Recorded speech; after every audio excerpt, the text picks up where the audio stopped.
Welcome to momentous occasion where we celebrate not just a book launch, but the profound journey of remarkable scholar and advocate Dr. Akuch Anyieth. Dr. Akuch Anyieth is a distinguished crime justice legal scholar whose dedication spans over a decade across various facets of social and crime justice. Her work embodies the intersections of academia, policymaking, advocacy, trifecta that seeks to eliminate the path toward justice and reforms. Her academic journey began with a Bachelor of Legal Studies from La Trobe University, followed by a Master of Justice and Criminology from RMIT University. But her thirst for knowledge did not stop there. She pursued a second master's degree focused on family violence research, a testament for her commitment to understanding complex social issues. A suite of different insights into law and society. Dr. Akuch earned her Doctor of Philosophy (PhD) from La Trobe University. Her thesis was not only groundbreaking but also recognized with Nancy Miller's Medal, an honor bestowed upon only 5% of PhD theses for exceptional quality. Dr. Akuch has collaborated extensively with diverse communities throughout Australia as well as government and non-governmental organizations. Her work emphasizes the importance of reform, engagement in addressing issues such as violence, trauma, and social reform. As an accomplished author, Dr. Akuch has contributed significantly to peer-reviewed academic journals and books that delve into critical topics including violence, family violence, masculinity, law enforcement practice, trauma recovery, necessary social reform. Her expertise extends beyond academia. She's also a qualified trauma-informed coach who understand the nuances involved in healing from trauma, are vital skills in today's complex societal landscape. Meeting briefly, but the book launch for Violence and Trauma, Healing South Sudanese Families and Community is going to be held today in the Senate Hall over here.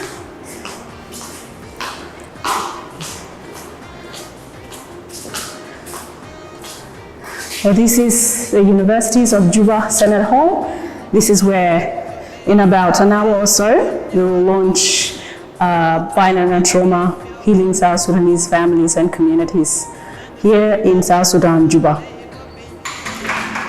Hello everyone, today is an exciting day. I am here at the University of Juba in South Sudan. I am launching my third book, Violence and Trauma, Healing South Sudanese Families and Communities.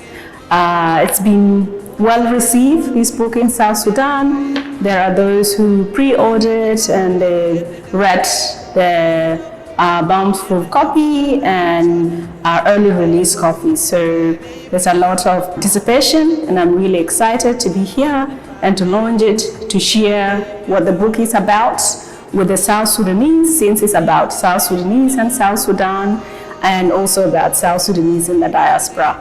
It's been a great 1 week at the university as a visiting associate professor. I have been given a great tour around the university. There's great facilities, there's great lecturers, there's great professors.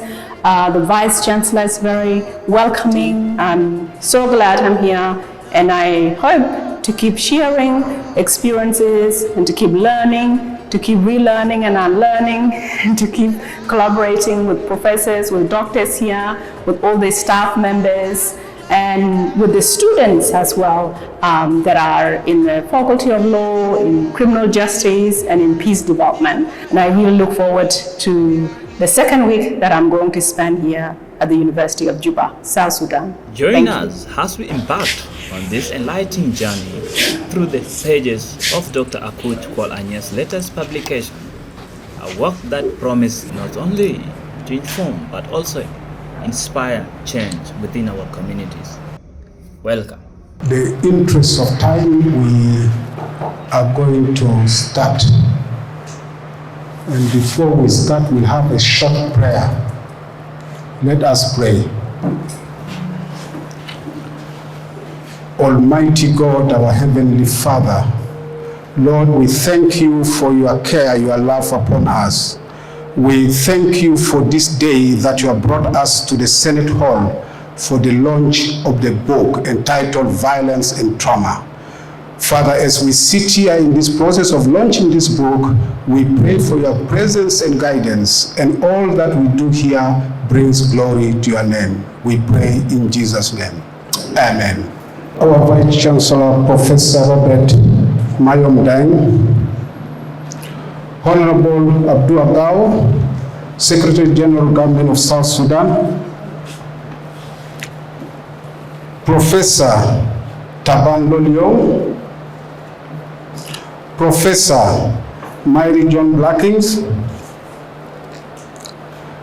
Professor Julia Dunk, who is in our presence, distinguished professors, deans, directors, and all the invited guests. You are humbly welcome to this memorable day, the launch of a book entitled Violence and Trauma. Our program is going to be very short and precise. We'll start by having opening remarks from our Vice Chancellor, Professor Robert Mayom Deng, and then we'll introduce the author of the book, Violence and Trauma.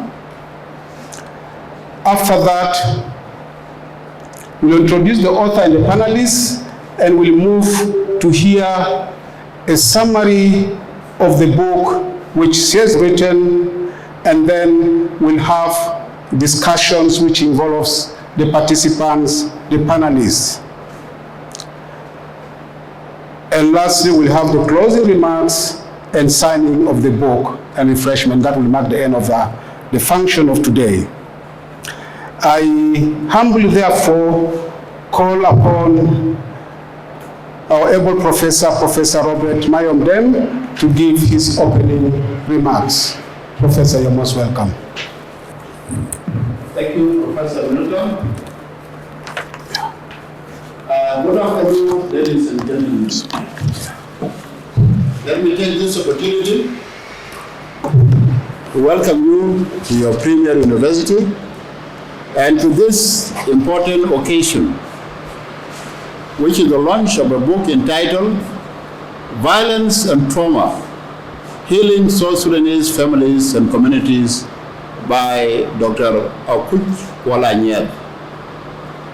To my knowledge, Dr. Akuch is the first lady from where I come from to have obtained a PhD. The first lady from Bor to actually get a PhD. Because in Bor you have hundreds and hundreds of men who have PhDs, but she's the first to get one. So congratulations for being the pioneer in this field in our area. Also, congratulations for the book, which is not her first, by the way. The first book was published in 2021, and the title is Crisis in Diaspora.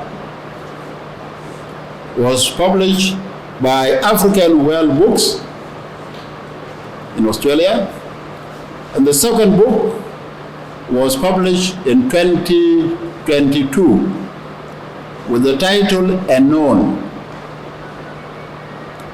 published by Text Publisher, also in Australia, and so this is her third book. And that means that she has now joined the class of writers, of ladies writers, which is being headed by people like my friend, Professor Julia Kay. They are the pioneers in this area, he has wrote books, and so maybe with the motivation from some of them, he has now joined your club. So thank you very much. Now today is a memorable day in any writer's life. When you are launching a book, it becomes a memorable day to you as a writer, because it marks the beginning of a new chapter as the book becomes available to the readers, which is going to happen today. It is also a celebration when an author begins to share his or her writings with friends, relatives, and fans.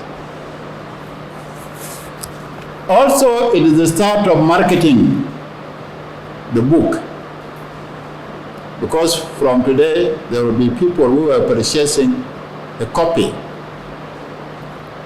Once the launching is over, the people begin to advertise the book by purchasing it or by word of mouth for those who are unable to buy.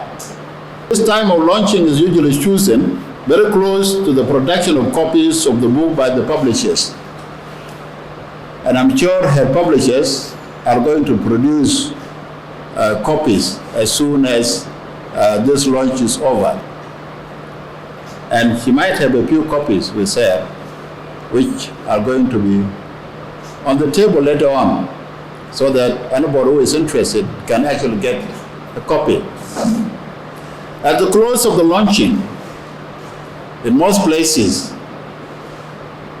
the books are signed by the author, which becomes important in one's life. Also, at the end, take photos as a remembrance of this important day. Finally, let me thank the audience for coming, those who are here. Especially thanks to Dr. Akuch for choosing this institution as the ground to launch this book. And finally, a special thanks go to the moderators and to our three special panelists headed by our own Professor Taban Lolion, Professor Blakings, and the SG of the government of Southern Sudan, Abdul Nagaw Job. Thank you for listening. Members of the panel, we have Honorable Abdul Agaw, the Secretary General Government of the Republic of South Sudan. Honorable, we are honored for your presence. We have Professor Taban Lolion, a renowned poet, writer, and he has done a lot. We are humbled to have him in this important day of the launch of this book. We have Professor Myrie John Blackings, our academic registrar. He is a linguistic, he is also a writer, an academic, Prof. We are really honored and humbled to have you as a member of the panel on this important day.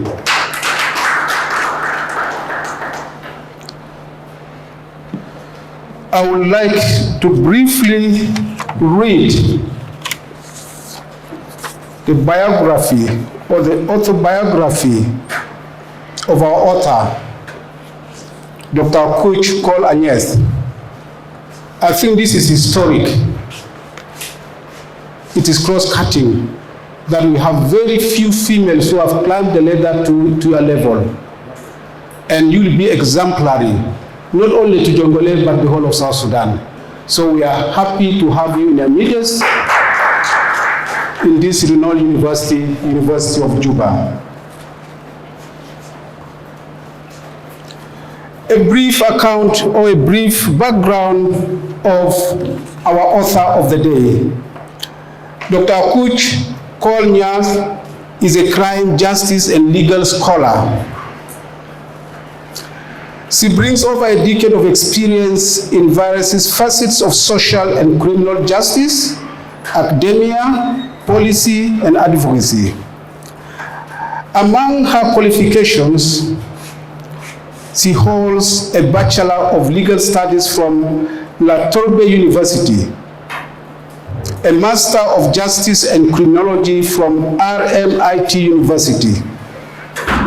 She also has a second master degree in family violence research. She is a holder of Doctor of Philosophy in Law and Society from La Trobe University, a qualified trauma-informed coach, and completed year-long governance and political training at the University of Melbourne. This is in Australia. Her PhD thesis was awarded the Nancy Millis Medal. It's a rare medal, a medal awarded only to 5% of PhD thesis. Dr. Akuch has collaborated with numerous communities in Australia, as well as government and non-governmental agencies. She has authored peer-reviewed academic journals, articles, and books covering a wide range of topics in violence, family violence, masculinity, law and order, trauma, and social reforms. She has taught undergraduate and postgraduate students in areas of humanities, law, criminal justice, which is subject in Australia and in South Africa. Her works speaks volumes. Having gained numerous awards in Australia, one of them is the book entitled Unknown. And this book has been listed in the Australian National Biography of the year 2023. These recognitions commend her contributions to the criminal justice system and the field of violence, including her advocacy for family violence prevention, evidence-based policy impact, court support, publications, and collaborations with political leaders to shape national violence prevention policies. Internationally, Dr. Akuch is renowned for her advocacy against family violence and oppressive legal orders. She consistently advocates for an intersectional and holistic approach that leaves no individual behind in the fight against violence and injustice. Her work has been featured in prominent media outlets such as the ABC, The Conversations, and various African media and academic platforms. Among her affiliations, Dr. Akuch is currently a researcher at the Center for the Study of Violence and Reparative Quest at University of Stellenbosch, South Africa, and sits on multiple boards nationally and internationally. This is the author of Violence and Trauma. This is the lady in our midst. We are going to hear right from her. We are fortunate as South Sudanese to have able people of this caliber. Violence and trauma is not new to the ears of South Sudanese. So we'll hear more from her.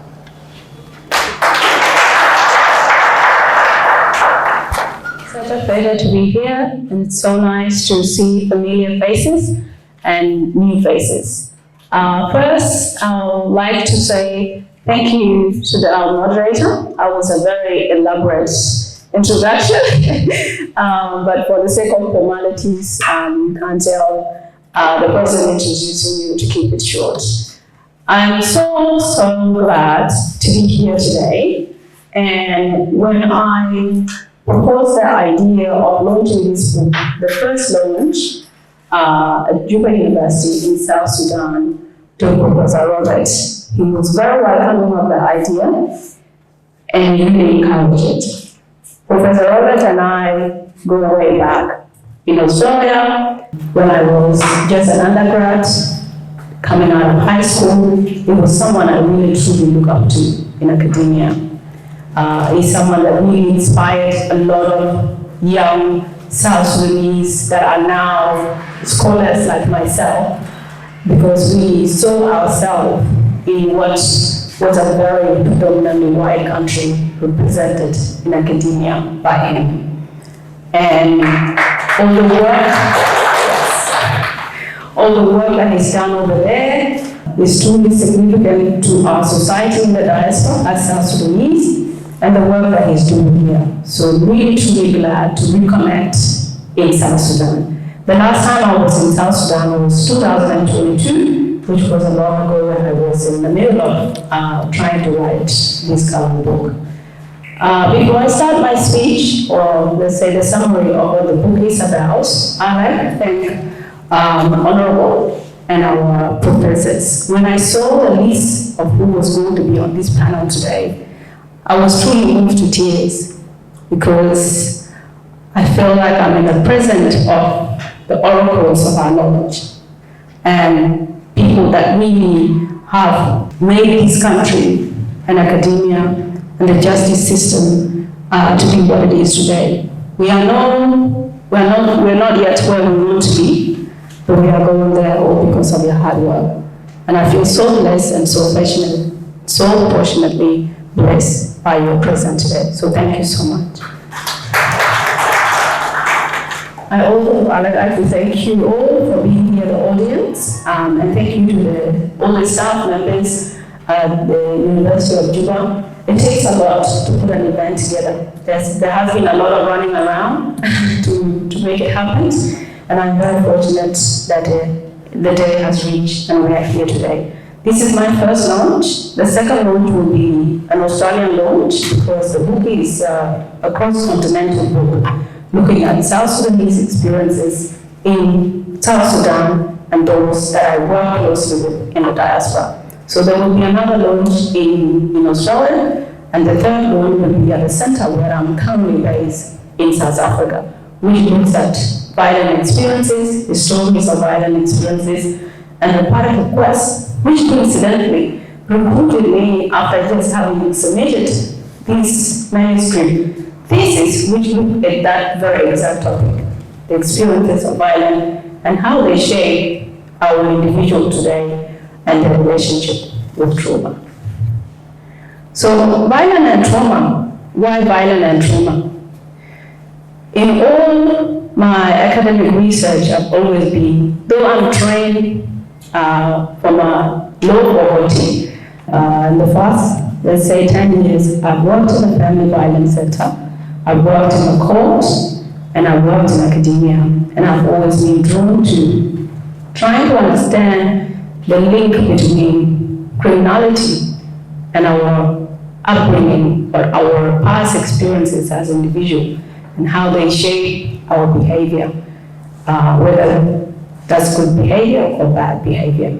So my work speaks a lot within the intersections of violence and trauma within families and within communities. As South Sudanese, we are not strangers to experiences of violence. We have been through the Civil War, and before the Civil War, we had our oppressors through colonization. And after Civil War, signing a peace agreement did not mean violence has stopped. We have had experiences of unrest internally and outside. Those experiences are what I'm trying to capture in all my writing from a community, an individual, and academic standpoint. I'm not a political writer, just to put a disclaimer there. I don't look into histories of politics, but I look into histories of violence and their relationship with our current behavior today. South Sudanese in South Sudan, whenever I visit South Sudan, I try to be very observant about how people behave, how we function, how we relate with one another. And you can say that South Sudan is, though it's not statistically captured, it is one of the countries that violence is very visible.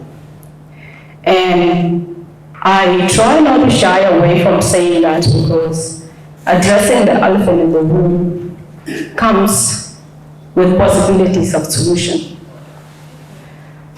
Countries that have low socio-economic background, countries that have gone through civil war, countries where there's a lot of inequality, research that shows that there's a link between those experiences and the high rates, either the murder rates or the high rates of criminal offending on violent experiences. I try to challenge in violence and trauma the binding between a victim, perpetrator, and survivors. Because some of the perpetrators in South Sudanese context, whether in Australia or in Canada, in the US or in the country here, have their own experiences of victimhood. So the line between being a perpetrator and being a victim are quite low. Because as research has shown, that those who have experienced abuse and violence will often tend to repeat the cycle of violence. We also come from a very patriarchal society where we have a culture where violence is almost normalized, whether that's knowingly or unknowingly. And those are the stories I try to trace in the book, using prominent cases as examples to try and drive home my point. I asked myself in the book, what makes a parent kill his own children or her own children? What makes a family member murder their own family members? What makes a man kill his wife? What makes a father blind his own daughter? What makes a mother draw her own children into the lake in Australia in a suicide attempt? Those experiences, when you look into the histories of those perpetrators, for the lack of a better term, this is the academic term or the criminal justice term that we like to use. So when you look at the experiences of perpetrators that committed those heinous crimes, you can see that they were at some point victims themselves. So I asked, or I probed the book, is a punitive approach of locking people up into prison the solution? Or are there alternatives that we can engage in, such as going through a reparative path, therapeutic approaches, to mitigate some of the psychological wounding that have been induced by not only our country's liberators, but also by the people that are still affected by generational and intergenerational trauma in South Sudan and the diaspora. I propose that in the Western countries or in third world countries, in quotation mark, research has proved over and over again that simply imprisonment does not reduce crime rates or does not reduce the experiences of violence.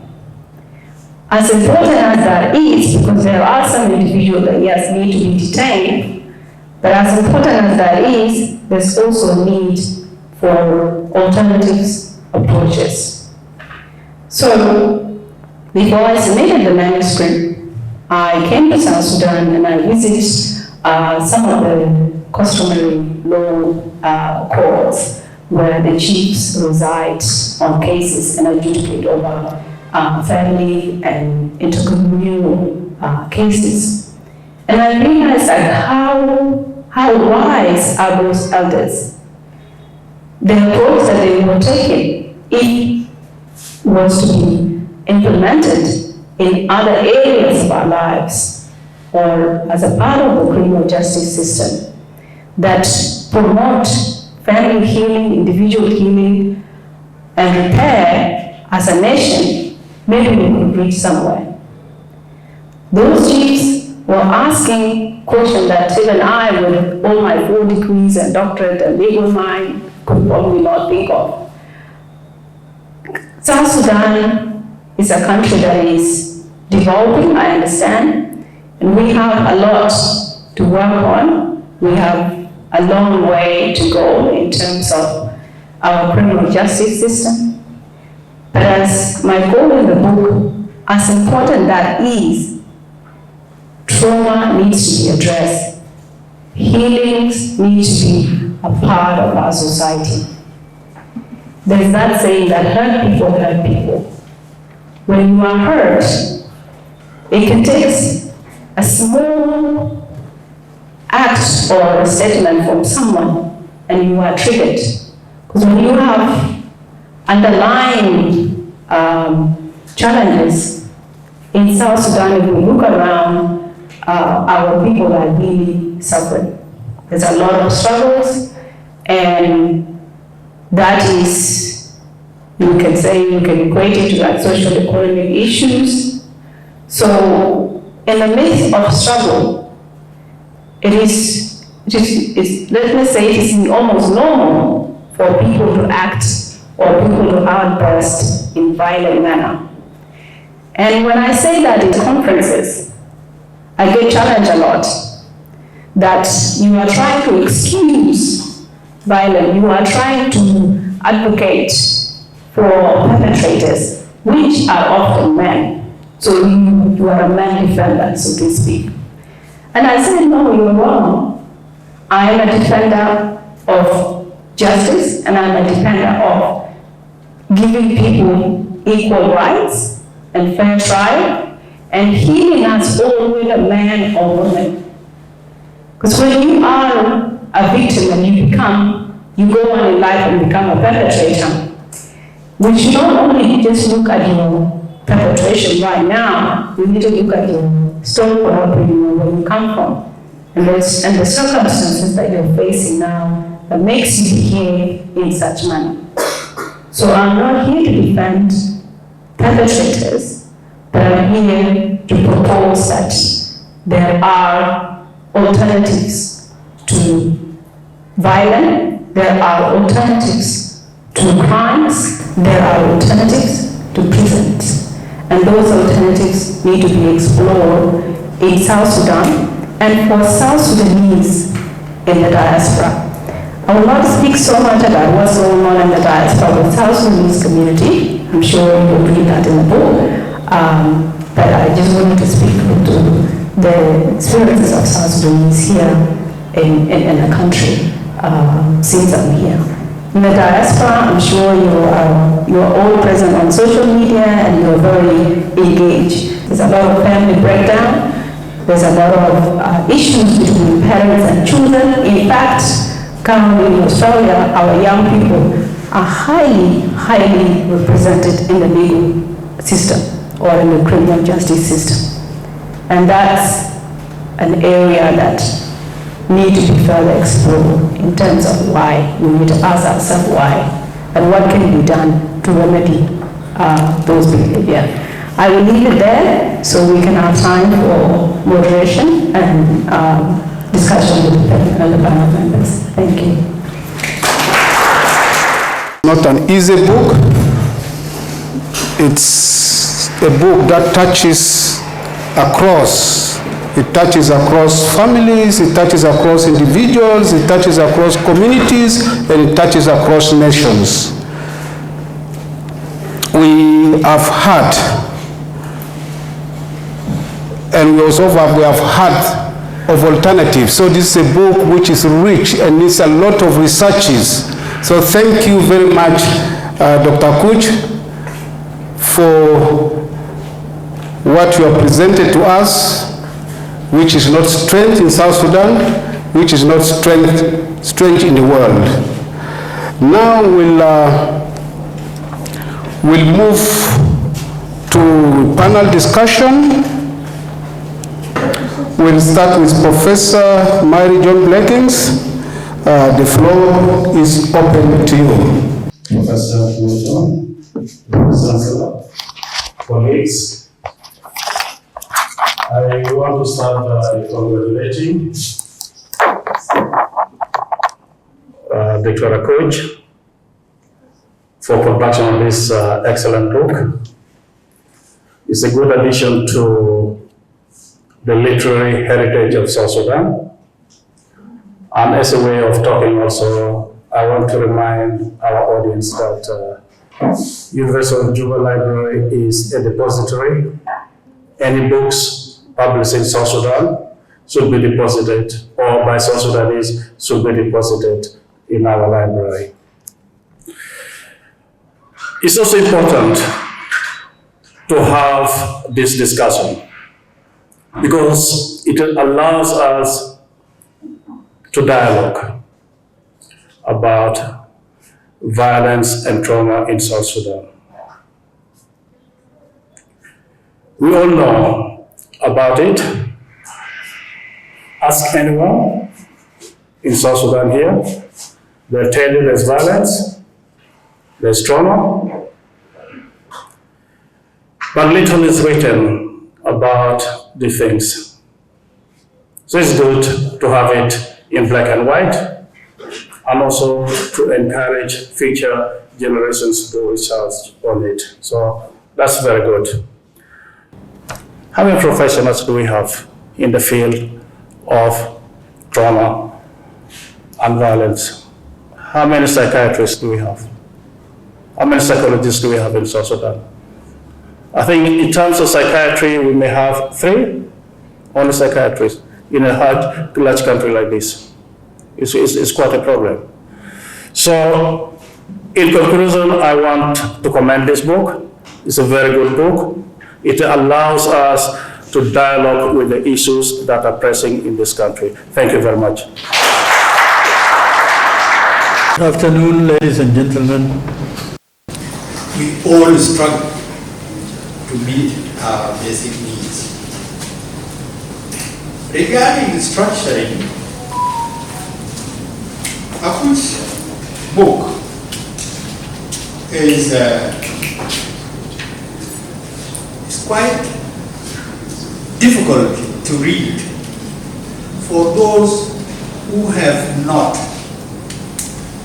gone through a good class of English language.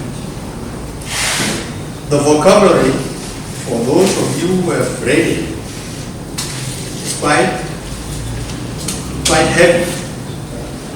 And by that I mean, just open any page and read any sentence. And if you have not completed your secondary school education, you will need to refer to a dictionary. I mean it seriously. Akuch, this little girl here, has produced a book which you will think was written by somebody for whom the English language is first language. But that's one of the credits of this book. Credit for those who will be able to understand it without frequently referring to the dictionary.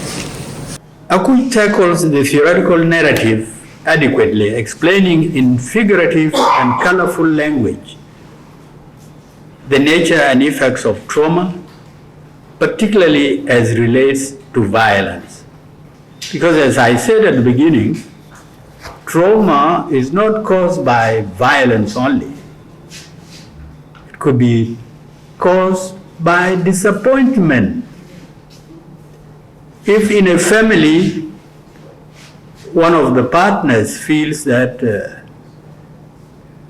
other are not treating them well, even if they had never raised a hand and slapped the partner, you would still feel trauma. And so, yet, after I read most of the book, I felt that Akuch was holding back deliberately, I assume, on providing specific case studies. Perhaps this is dictated by some professional ethics by which she has bound herself. And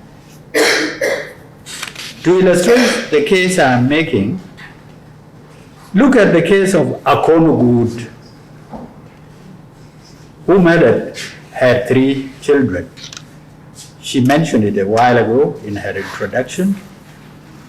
The reader is left wondering as to what could have driven a mother of 3 children, the 4th, her daughter Alwal, having survived the murder.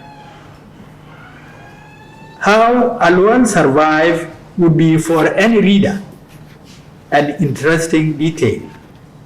Akuch doesn't consider that important, and maybe when she comments later, she will say something about it. This is a sibling, one of the 4 of the 3, the 4th one, wondering whether Akuch was trying to protect the father of the children, or maybe not to get into detail about the family difference that could have led to this serious crime. Another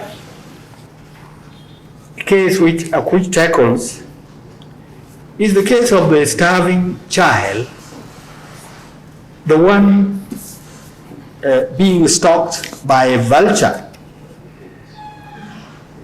It again leaves the reader asking questions that they wish were posed and perhaps answered by the writer. From where did the child crawl out? The child here in the book is on page 52. For those who are near, you may see the picture of a child on her knees and with her face down on the ground. Behind, there is a rather blurred picture that seems to show some structures where one would assume this child would have crawled out and taken this position, which the photographer, Kevin Carter, managed to take. This is important to observe because the case here is that of a starving child. Does it indicate that the parents, particularly the mother, has already starved or didn't even have the energy to go after her child and get her back into, I'm assuming she was a female because of the beadings on her neck, but this doesn't resolve the questions in my mind, because unless, like the case of people who are marooned where they are dying of hunger, it does say that to some extent, but a comment would have been in place.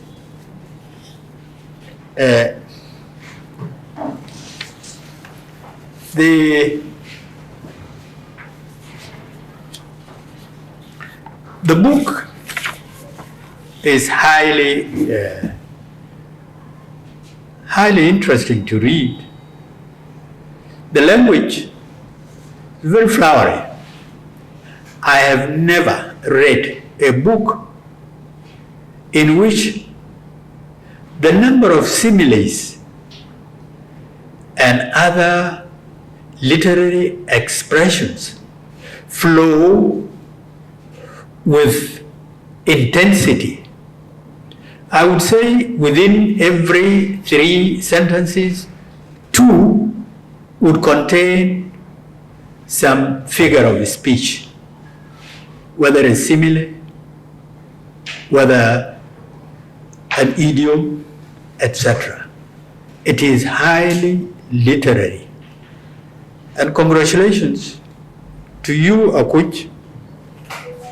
It is not an easy area, particularly when you are writing for non-professionals.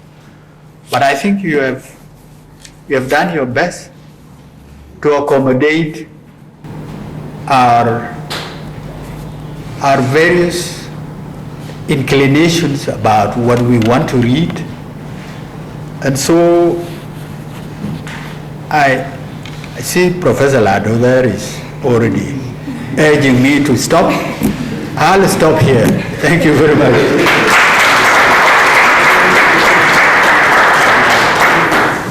I feel happy to welcome my daughter. I am welcoming her to the line of writers and also to that one of professors. I think we need writers who now can help ask those who are reading or want to read their books to please have a dictionary nearby also, so that your language increases, your vocabulary increases, you become more fluent in literature as well, including, of course, writing using literary language. That is also needed. The other day, a man passed by my office, and instead of saying what I thought he was going to say, he said, "This is the office of a reader." I thought he was going to rebuke me for the number of papers flowing about or flapping about, but that was not interesting to him. He was more interested in the fact that his own colleagues join him in your reading books. After getting your degree, you throw books away and you go in the evening to the bar and so on. And so from 2 days up to now, there are graduates who throw textbooks away and curse the professors who had used those books to give them difficulties in getting through university and so on. So, Akuch, you have done us well. You have done us proud. How many degrees is it? 3 or 4? 4. That is good, right? And some of us, as soon as you have got 1 degree, that is enough. You go to work or you go to join the army. So I am happy that you came to us to say, please, may I join your company?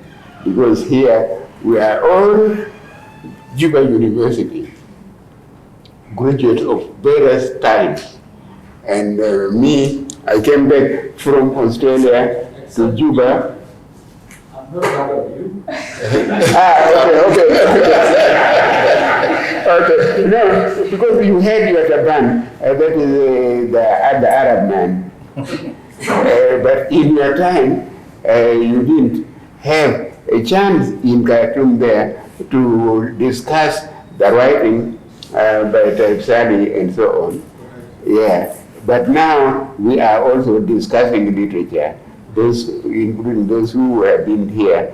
I didn't go through Khartoum, Juba University, but I think I came back to rejoin the fall. So I think we've done very well. Now, following on you, on what you have done, I feel also challenged. You challenged me, as well as Mairi also challenged me. Obote was an orphan. Amin did not know his father, and so he is also another orphan. Numeri did not have children, and the former president of Sudan did not have children. Did you know that these people did not have children? Others did not have mothers. Others did not have fathers. After the father had gone, the mother also left, and so on.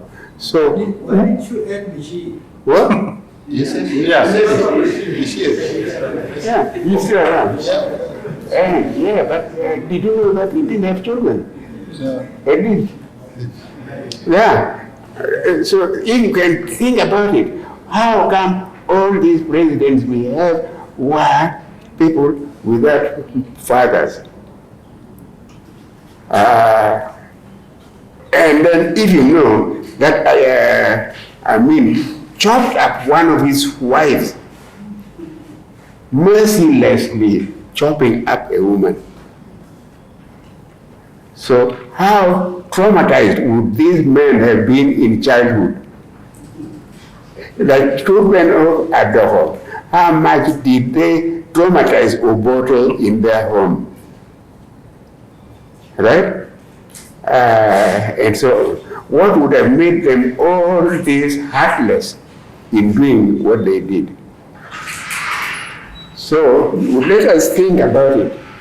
You have called us, my daughter, you have not called us to say, look here, we have people who are causing problems in Africa. Something is happening in the African family. And the reason is also that trauma is behind it. Although our medical doctors have not written any book to tell us what traumatic experiences the children who became dictators had when they were growing up. And nobody has done it. They only talk about this, about that, Idi Amin this, Idi Amin that, but nobody has ever thought about how much they have been made to suffer, and then how much they got it off on their assistants or this and that and so on. So this part of our life, when we suffered at the hands of fellow children who were fatherless and so on and so forth, is important to know.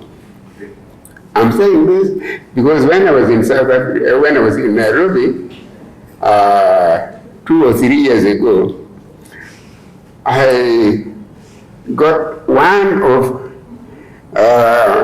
the Kenyan professors who said, most of you writers, you are children of trauma.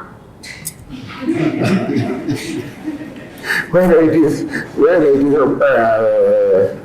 Achebe or Wallace or Inca or whoever it is, we all went through traumatic experiences. If my mother had to say, I shall call you Taban,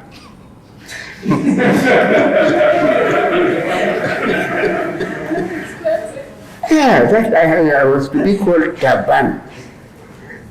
After all the problems she had gone through, I hope you live. I hope you live to let people know that you are still alive, although traumatized. I have suffered from the hand of that home. Yes, fellow wives. She was wife number 3. So fellow wives mistreated me, other people mistreated me, and so on and so forth. If you also knew that because my mother was very, very serious about my being taken to Uganda, because somebody wanted me killed. So she said, no, I'm going to save this one. So we troubled ourselves going to Uganda and so on and so forth. And then going to Acholi schools, yeah? Abaja, if some of you have been to Uganda, you know it. Abaja, newly arrived, you will be given a lot of problems. Arrival on Sunday morning and so on and so forth. So please, let us think in terms of our childhood. And you have followed up properly what this young lady tried to do. It has to do with all those things which have caused a lot of things in our upbringing and in our trying to build a country and having difficulties. Yeah? There are so many things which science can teach us on, but nobody had ever thought about it in those terms. And she is calling attention. You writers, write more of it, and you, the people, if those who are judges, I see some of them here, please help us to see why this person should not be sentenced to death or this and that and so on. Okay, so that is number one. And then I go back to the 70s and 80s. One time we met in Europe, and Buchi Emecheta, we started chatting with him. That is how we, born in the late 30s, suffered. And we found out that in Nigeria, they wanted to call themselves saltless generation, because they grew up in the 40s, during the Second World War. All the salt in Nigeria was taken away to the war front. So the Ugandan, the people, whether it is a Chebe or what is a Dinka and so on and so forth, whoever is there, they all grew up eating food with only combo. There was no salt from the lecture. All of that was taken to the war front, to the forefront, to the war front, and so on. So that is another way of traumatization. You're being starved of salt. We grow up weak also, because there is no salt in your body. Those are some of the things. Those are suffering brought about by the colonial situation. All right? And then you find out that the type of powers that are unassailable, you can't win against them. We do have that type also here. All right? And then, I mean, a girl is being told, go and marry that man. You are going to marry that man. And so you want to say no, say no. There is no about this thing. And you are forced to go there. Or in the Muslim situation, right? I one time heard some family digging a grave inside their own house in order to bury their daughter or their sister in there at night. So in the morning, everything is quiet, but there is one person less, and that is the daughter. She had already been killed because she had ashamed the family. When you let the person who actually raped go scot-free, and then the girl who was already traumatized by this man is to be killed and then to be buried inside the house. The house is there on the way to the police station. It is not a story. In our time, the stories that are there, you don't need to hide the truth.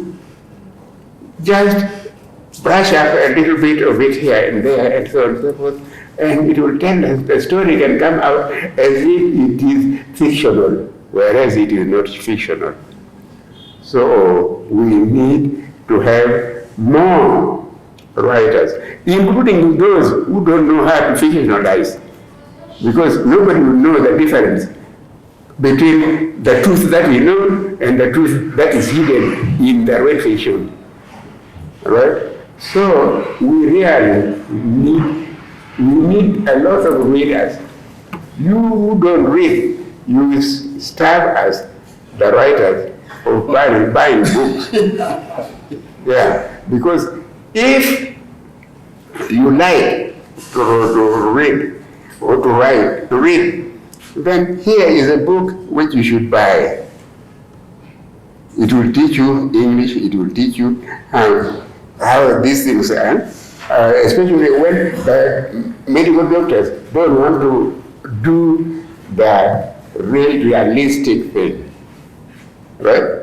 So here is pictures and so on, and you think this is a fiction. Now, don't falter that she didn't have a good plot. For her, that did not need a plot. That book needs just to tell the truth and tell it truly and so on. And then that would be enough for you to, if you want to pass the time reading books of that nature. It teaches you something about yourself, unless you are afraid for yourself. Unless you don't want to read it because you know that you might somehow or other judge against yourself. You might be judging against yourself. You are holding a mirror now to your face, and then what you see does not please you. So I would say, let me leave it there also. And then we would like to more or less say, here is the book, let us see wherever we can buy one. And then if she has not brought some, let her send word to Australia for some to be flown. And then people can queue up and buy them. Because at this time, no new book has come, so there is a need to just buy this one. Okay? Now, my sister, one more thing. My sister, we need more of your sister, more of your daughters. Give us more daughters. Thank you very much.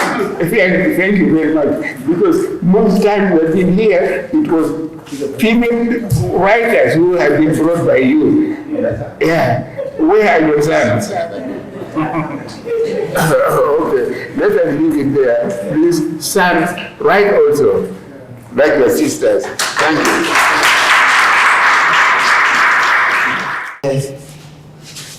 And also proposing to a niece. So I'm so blessed. Yeah, thank you very much. I want to comment on our Vice Chancellor for the great function, our SG, and to my very good, beautiful niece and my daughter.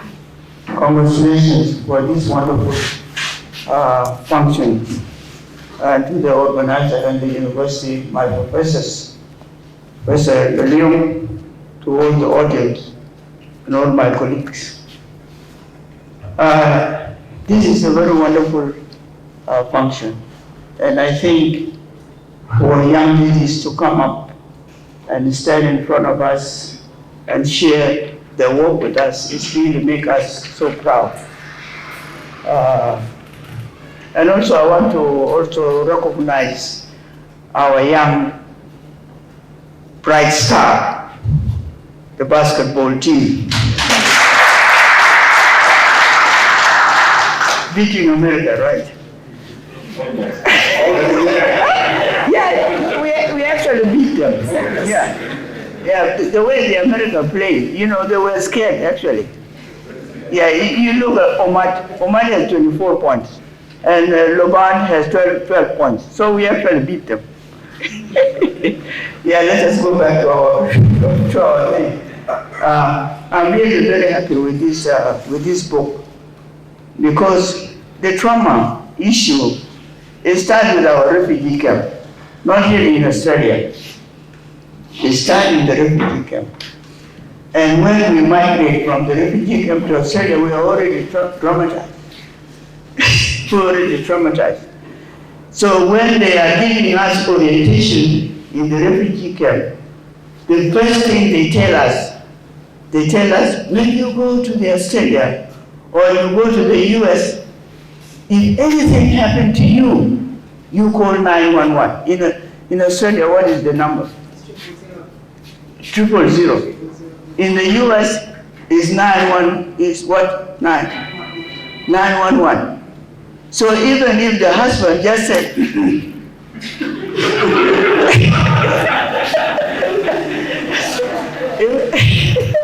the lady will just 911, and the police will arrive at the door. Tuk, tuk, tuk. They handcuff the guy, and they will take him. That's it. So that is the trauma. Huh? So the house will fall apart. They will take the guy. You will remain in the house. Tomorrow, if the woman, you also say to your kid, they come and take the kid, and the house will fall apart. So that's where the trauma is. So I think this book is very good for us, and especially for South Sudanese. The other thing which I really have picked up from this book is what she has just said. You know, our traditional norms and rules are really being abandoned. There are some traditional rules and regulations that we have abandoned, and we picked up norms which are not good for our tradition. And we picked up those things and we fall apart to ourselves. And I compare them to the book of my husband. Neither prison nor palaces.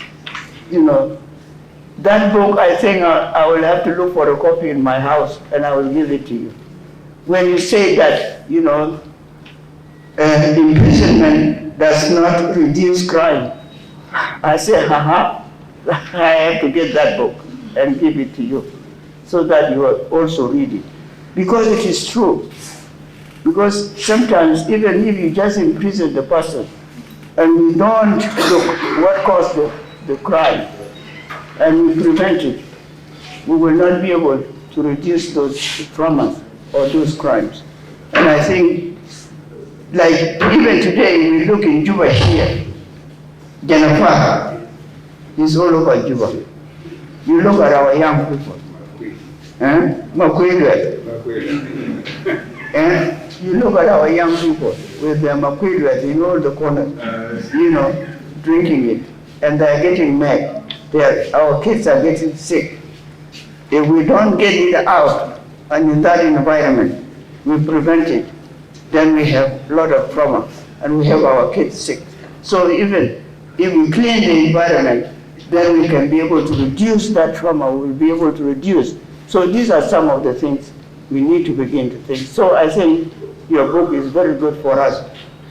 For young people, we have treatment right now. Let me tell you, if you go to Juba Teaching Hospital, we have Dr. Ratong.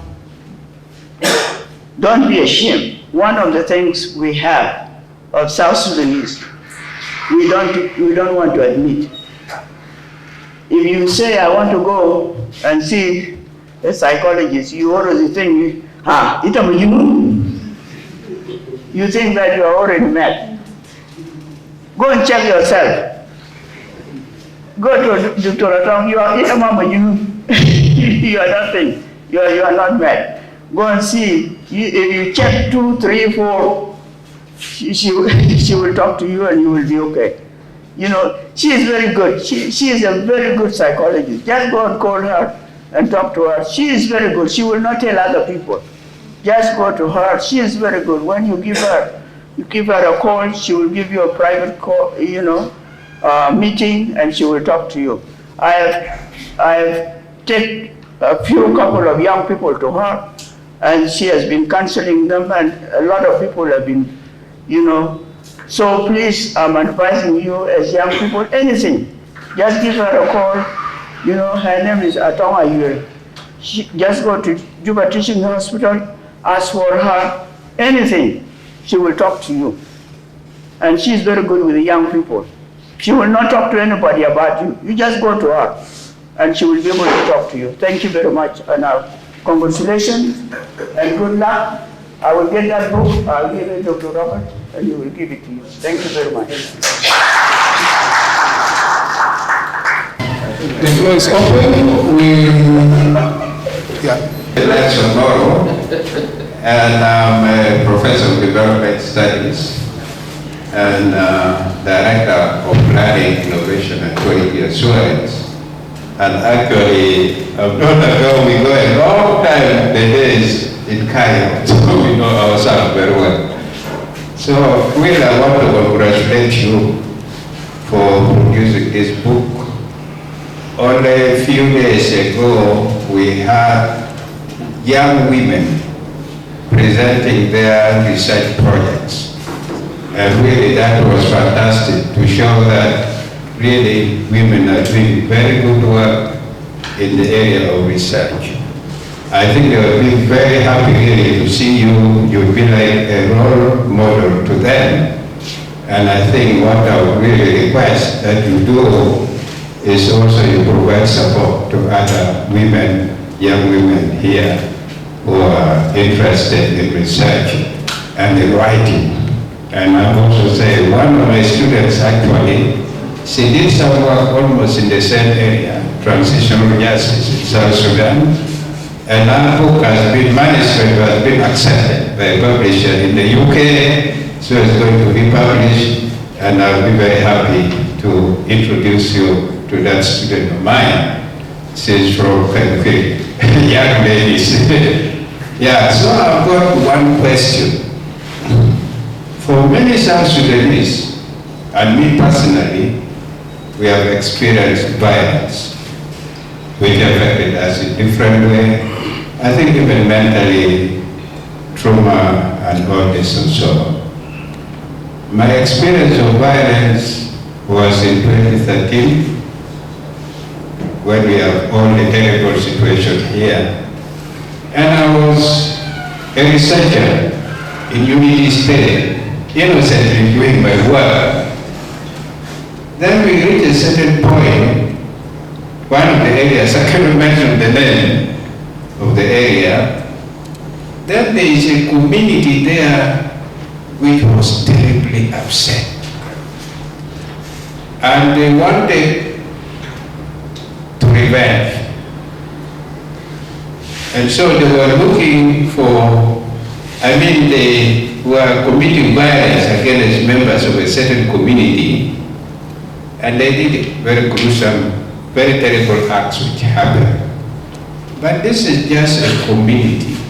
It's a community. Because we are talking about violence and connecting to community and family, isn't it? A family and community. So if we are talking of violence in communities in South Sudan, I look at it as being extremely difficult in many situations to disconnect it from politics. Like the one I experienced is a violence community members against and members of other communities. But this one was directly linked to politics. So I don't know how you manage to do it. It seems like you say, put the politics away, and then I do violence and trauma healing in families and communities. And I think you cover South Sudan, isn't it? Or it is. Maybe it is easy to achieve in the diaspora, I think. But if you are talking about South Sudan, you want to put politics there. And then violence in communities and family aside. My argument is that you will find it very difficult to do. Please, you can explain to me how you manage to do it. Thank you. I also need to congratulate you for the writing of the book. I'm Dr. Marcel Olana. I also teach post-conflict theories in the Center for Peace and Development Studies.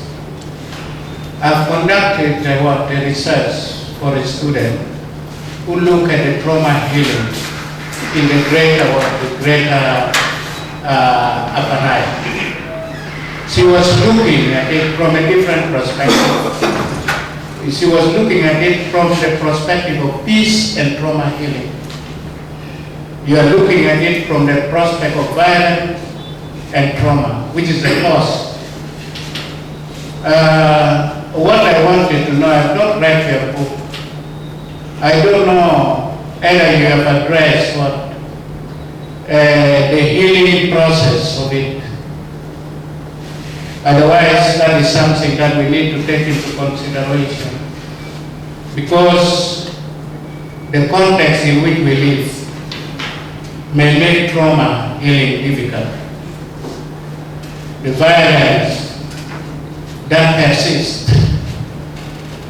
Can trauma be healed in the midst of violence continuing just like that, with the guns in the hands of the population? So that is my question.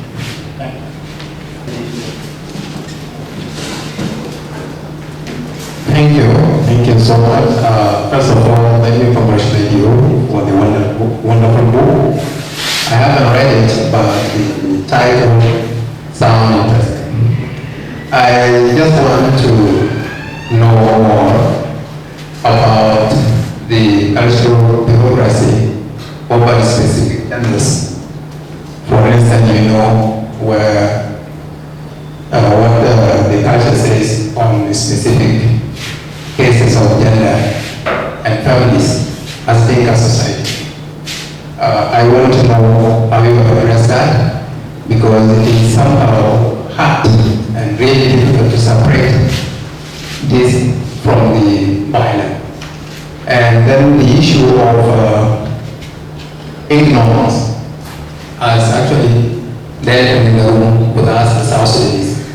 You may know the truth, but many people are reluctant about it and always give the right to the authority. So I want to know more about it. Thank you. This topic has actually, and the book has, together with my topic, this is why it has inspired me. I would like to appreciate Akuch of this book, of which I would really mention something relating to her book. My title will be exploring something like violence and trauma in South Sudan, together with the public sectors and private sector actors, of whom we can call they are the fathers of the families of which Akuch is talking about. Today, this environment, new things are coming up, Akuch. We have to look into that also in order to measure ourselves with this world crisis. Because the war term, 21 years, which has been mentioned by my professors, has created a culture of which we cannot avoid how to behave like. So recently, of all the instances of which I would like to find out are related to violence and trauma. If I tell you now today, you were here, somebody may borrow a weapon to go and make money in order to survive. Eventually, that creating the trauma together with the relation, with the violence. Now, recently, an officer, police officer, thrown down, stunned, and has been taken to the hospital because of hunger. So the people actually will be traumatized, those who are protected by these soldiers. So I would like also, you have to, whenever you did it, or it will be possible, add something about these public sectors and private sectors actors for whom the fathers are there existing the environment which we are experiencing today is actually related to your book. So we would like to be mentioned. Now, to let you know, Akuch in Dinka dialect means unknown. Akuch is unknown. But today, Akuch, you have made something that has made you to be known the world. Thank you very much. Good afternoon. My name is Ben Awu, Associate Professor of Law at the School of Law in this university. Well, I just want to support the point made by Sayyid Ajakguong. By the way, for the young generation, the word Sayyid in the 60s and 70s was very important word. Only men or ministers and high people. Now replaced by something called honorable. I don't know the way it's honorable. I want to support the point made by Sayyid Ajakguong. You know, when you write a book or an article or a newspaper, you can think of the title. And then when you are writing, you try to restrict yourself to that title so that you don't go off point. You remember, during school days, there used to be something called composition. If you are given a title, and you go outside of that title, then you are off point. So you must restrict yourself to the title. Some writers, and I stand corrected by Brother some writers can write the good book without putting a title. And after he or she has written the book, then now we go and see the book, and see the sequence and the meaning, and digest the book, and then we'll put the title after he has written the book. This book, Violence, you put in context. It's about the social issues, family affairs, like marriages, divorce, and so on. So I would disagree with one who said that, you see, if you are talking about constitutional rights, or civil rights, or human rights, violence, because that is something different. You deal with it constitutionally, legally, and then human rights documents. So, in fact, if you are talking about violence in the family, you only restrict yourself only to family issues, like a girl being forced to marry somebody, or a woman who wants to divorce. She goes to the chief court, and the chief court will say, no, go back to your elders. And the elders is going to say that we don't want this divorce, we don't want it to divorce. She comes back to the court, and the court says, what are the elders saying? She says, the elders are saying that they don't want divorce. But yes, you see, you accept that. These are the things which are an issue here. So I think this violence is all concerned to mental torture and physical torture in the family. So I agree with what you said before. Thank you. The panelists have something to say before, and then also the author, and last in Rabbi Vice Chancellor for the closing remarks. Yeah. I think the comments were fair on the work, because we have never met with the high writings before in this part of the world. Because reading a former book would have given us some idea as to what type of a writer she is. But she has deserved what she got, and especially when they were so thorough, like Abdon. But Adnan used to be in a group of people here. There was a magazine, there was an art society, and so on. He was part of the cultural group of Juba of the 80s. So I think he is back here, and we need to call him every time we do have anything cultural. He can make a very good comment, because he goes through the book very, very thoroughly.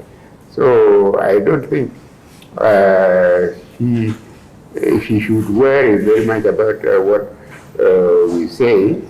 Just worry about what you say about yourself, about the work that you have done. That you are the best judge of yourself. So don't worry about what we say. Hear us, but don't make it be the judge. You should not be the one to direct your attention and your way forward, and so on. But also, most of us who go abroad, we don't participate in cultural activities in those countries. That is not right. Although it stops you from becoming an Australian or a South African, we would like you to get lost there completely. You should read with your eyes back home, with your eye home, and so on. I think we are doing well, so don't worry very much. Thank you. Just two quick comments. One is about the title. I think as an author, often you have very little choice of what the title of the book is. It's most likely decided by the publisher. I know one of my books, it was the publisher who gave it a title, not me. Because the title I gave, no, this doesn't work, it's not good for market purpose and all the things, so we change it like this. Sometimes you have no choice in what your title is. Second is, I want to echo what Tabando just said, and I want to remind ourselves that there's a caliber of reviewers outside there. Two types, book reviewers and peer reviewers. Believe me, if you have published an article and you send it to a peer reviewer, when it comes back, the amount of red ink puts you off completely. So when we are trying to be a bit harsh, it's because we are preparing our young scholars for the world outside there. Yes. It's not a very good world. Thank you very much. Nothing to add, except to tell Akuch that if you feel later that the attraction that has taken you now to South Africa is over, then come back home.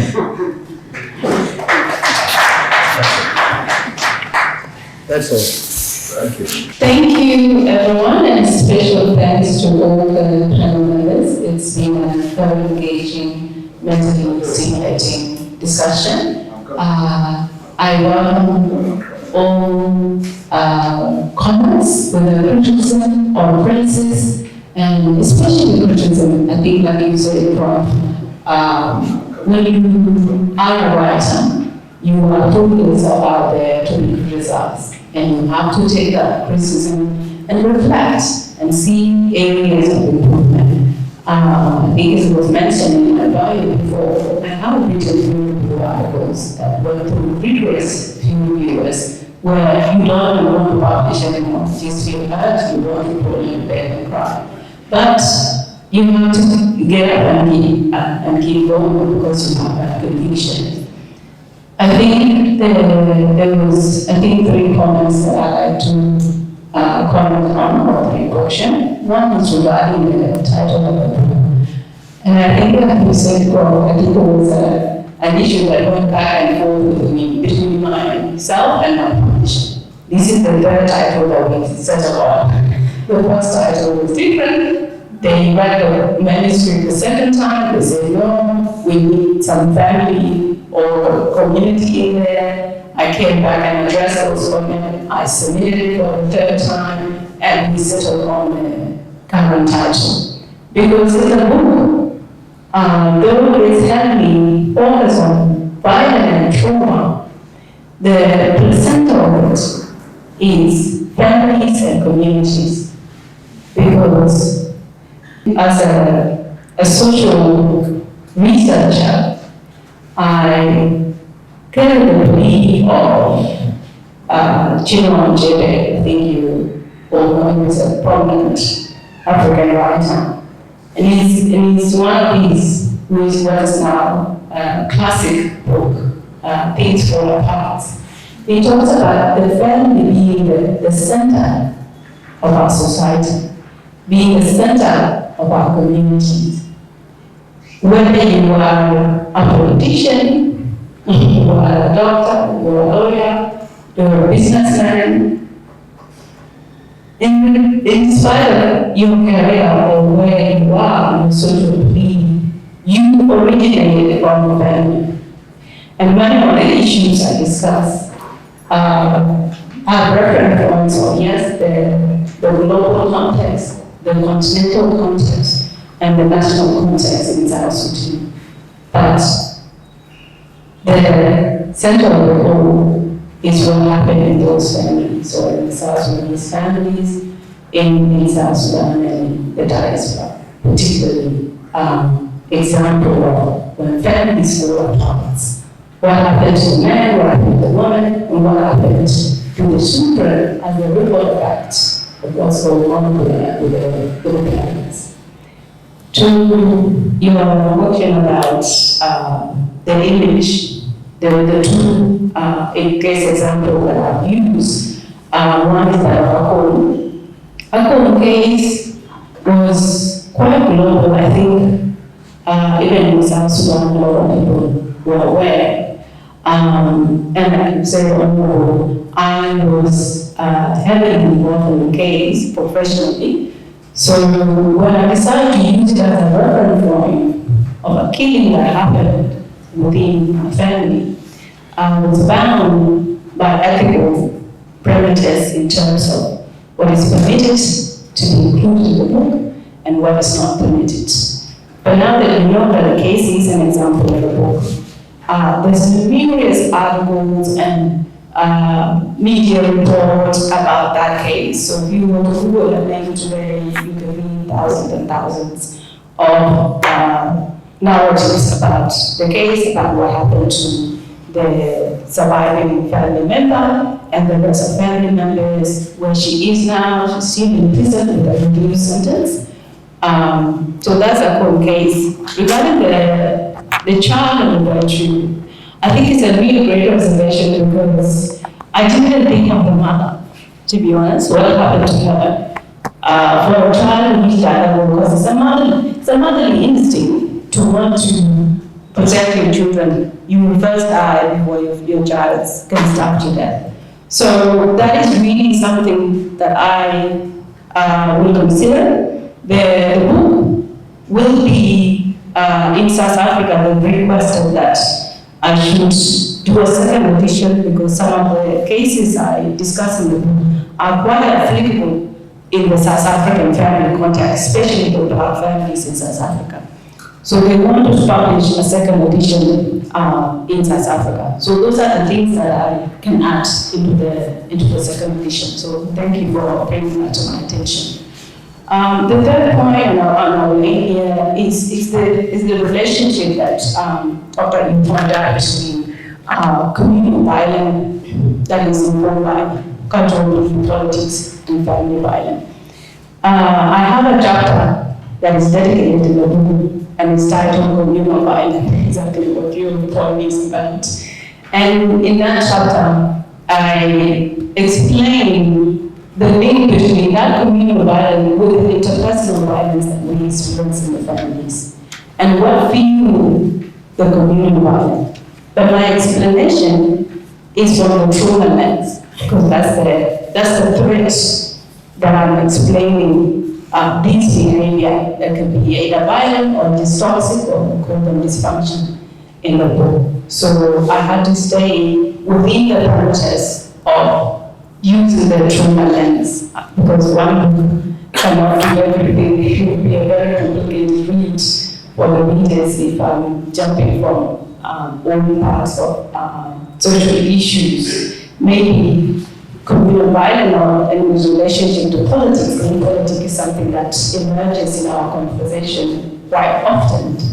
And that would be another book that we can explore to link how political movements' behavior or the legacies of oppressors, of humiliation, and how we carry them on post-independent in our society. So that's something I really reflect on, and then I thank you for all the questions and all the comments. I've learned a lot, and I'm sure my writing and my thinking will improve because of this panel today.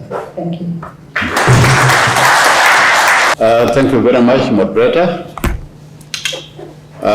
Mine is just to thank all those who came to attend this launch. I'm sure you had other things which you would have learned to do, but you decided that you will come and attend it. Reminds me of a story of two gentlemen. One of them was complaining that he had not had his breakfast or lunch. And then the other one was saying, well, you have never had your lunch or breakfast. But when was the last time you read a book? And you have never even complained about it. Why are you more concerned about your stomach rather than your brain, which is the most important part? And this goes with what Professor was saying earlier, that there are people who graduated 10 years back, they've never read a book. But they're always trying to make sure that their stomachs are filled. You are neglecting the most important part of your body. And so, if you are going to meet somebody in your field and you're not reading, you make sure that you are going to fail. Because that man would have, or that lady would have read subject and you are nowhere to match him or her. Look at these professors here and the SG. If she was going to stay here, I would challenge her for a game of Scrabbles, because she has a very wide vocabulary. And the one who wins, I've been playing with Abdon for a very, very long time. He's a student of English, and I'm a chemist. And sometimes to catch up with him is so difficult. And I try to read so that I can be able to catch up with him. And so, ladies and gentlemen, if you are students of this institution, if you are lecturers of these institutions, if you are teaching assistants of these institutions, you are going to compete with other TAs from other institutions. Last week, there was an advert from Japan. They wanted some scholars.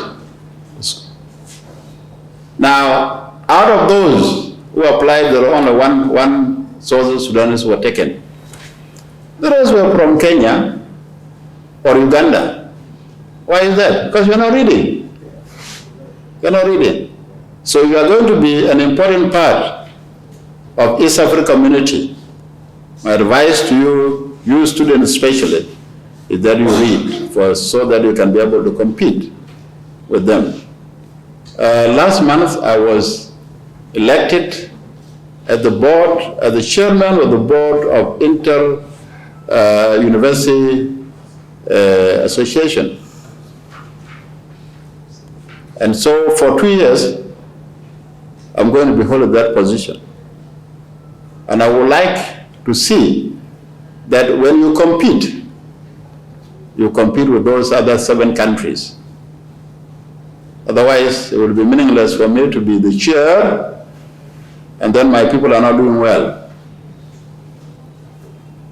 So guys, He has taught in so many universities. Because you're competing worldwide. Does not only look at Southern Sudan. He's not competing against the Dinkas, against the Nuers, against the Baris, against the Zandis. He's competing with the English, the Germans, the Italians. That's a level which most of you should look at.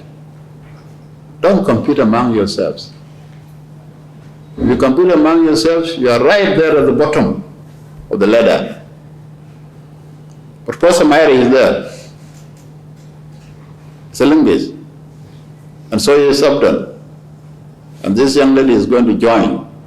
But she has already joined them.